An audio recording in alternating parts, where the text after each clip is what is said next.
How to make a newspaper format on MS Word. Hello everyone, my name is Smile, and in this video I'm going to show you how you can make a newspaper format if you are using the MS Word. First of all, make sure you have MS Word with the latest version, and if you have that, then simply open MS Word either in your phone or in your PC.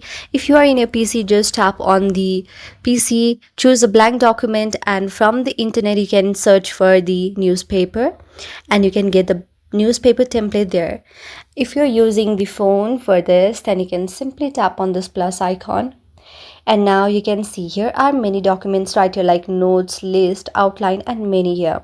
So if you find the very template of newspaper, you can simply choose in, but if you don't find it, then you can simply tap on this take a tour option, and then you can search for the newspaper template, and if you search for it, then it will be visible there, and just tap on it and make your own template from the newspaper and write whatever you want to. So that's how you can do it. I hope you like the video, and if you like the video, then please do hit the thumbs up and subscribe button, and also comment in the comment section below. Thank you for watching.